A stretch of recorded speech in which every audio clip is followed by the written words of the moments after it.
Olá a todos! Então, seguindo nossas aulas sobre o comportamento do condutor eletrizado, nessa aula trataremos do gaiola de Faraday. E para revisar que as aulas anteriores, falamos sobre o processo de eletrização de corpos, indução, campo elétrico e corpo eletricamente em equilíbrio. Só para resumir, vimos que cargas elétricas de mesma natureza elas se repelem, ou seja, elétrons, cargas negativas, junto com elétrons, acabam se repelindo.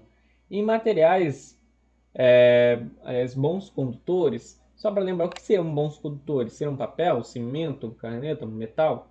Sim, se você respondeu metal, está correto. Porque afinal, ele é um material que tem uma distribuição de elétrons dos seus átomos muito melhor.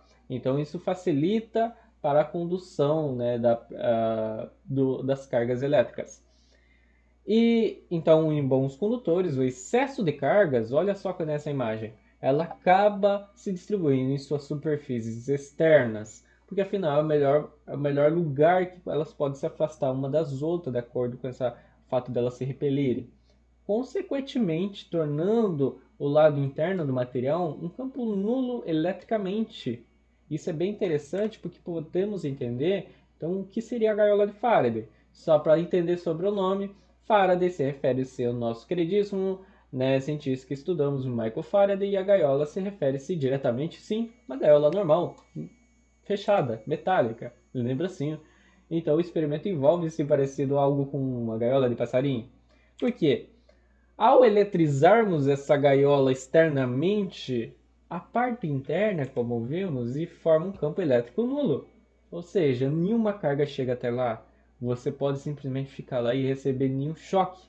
E é isso que aconteceu no experimento de verdade. Michael entrou lá dentro de uma gaiola totalmente fechada metalicamente e pediu para seu assistente eletrizá-lo em alta tensão. Quando aconteceu isso, Michael não recebeu nem sequer nenhuma descarga elétrica.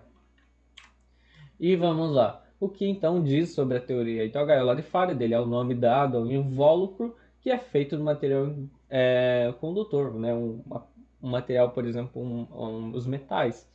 E acaba funcionando que nem uma blindagem eletrostática, E isso, impede com que haja ali a interferências eletromagnéticas externas, Impede com que entre essas interferências, impede com que penetre essas cargas.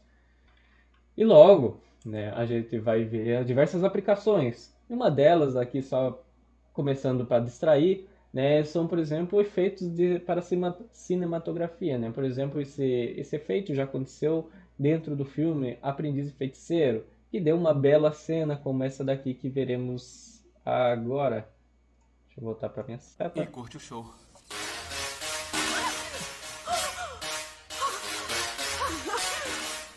O que é isso? Mas como é possível?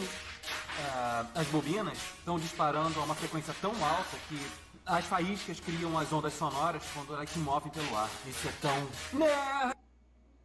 Viram? E curte o Então, show. opa. Então, seguindo, eu acabei produzindo aqui dois experimentos, um sobre uma bolha de sabão e outro sobre um celular dentro de uma caixa fechada com papel alumínio. Então, eu vou botar para reproduzir o primeiro e vou explicar um pouco do como eu fiz.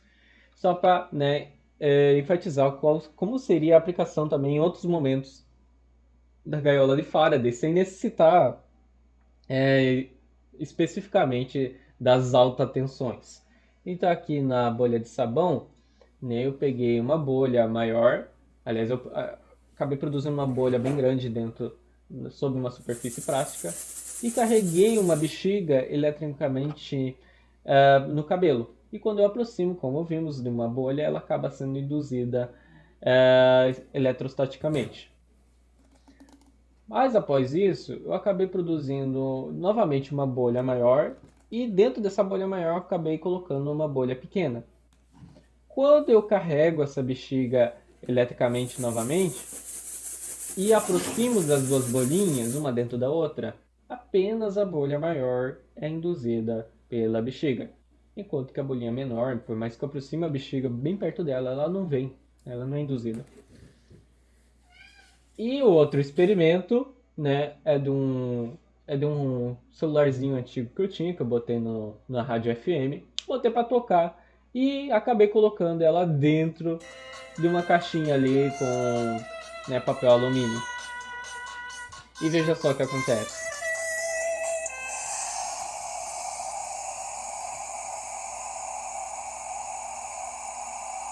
Bem, quando eu coloco esse celular dentro da caixinha, né, toda fechada de papel alumínio, simplesmente o sinal é cessado, é cortado, né, o rádio para de tocar. Então, afinal de contas, por que aconteceu isso nesses dois experimentos? E o que eles têm a ver com a gaiola de Faraday? Pensem, reflitam e respondam.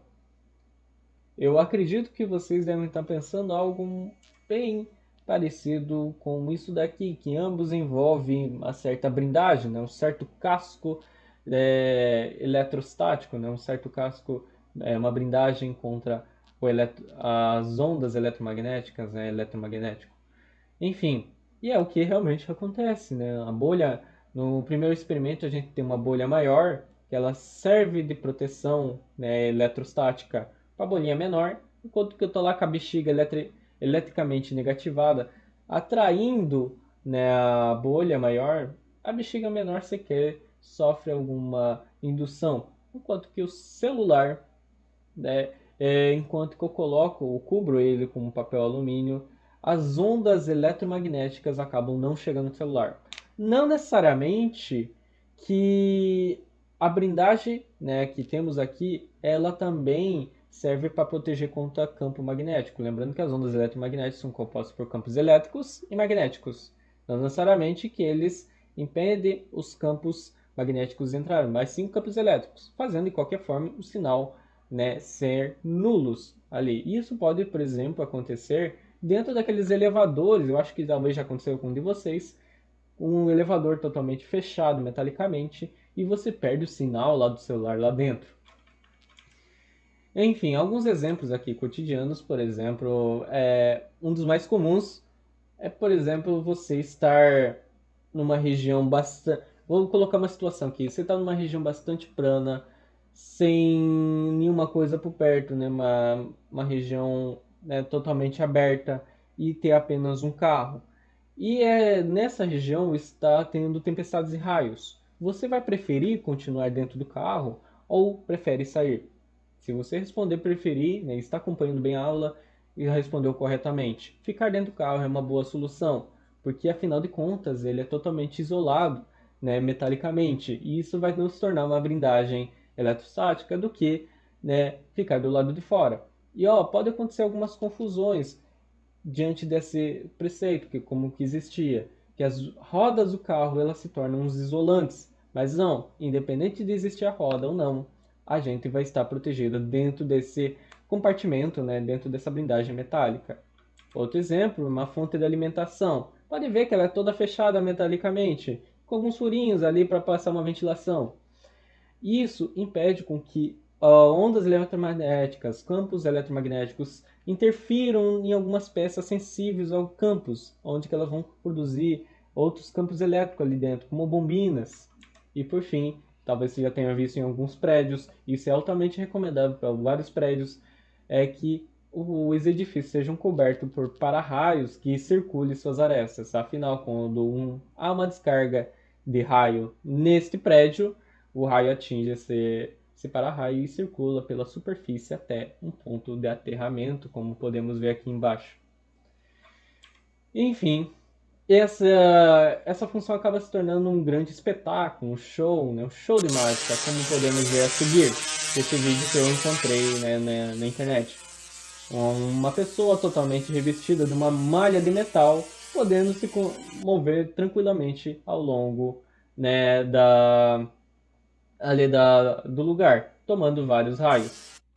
E por fim, aqui para finalizar, faço algumas tarefas, né? O primeiro, como que foi o experimento da gaiola de Faraday, por que ele não tomou choque. Relate com suas palavras o que um dos experimentos caseiros tem a ver com o experimento de Faraday.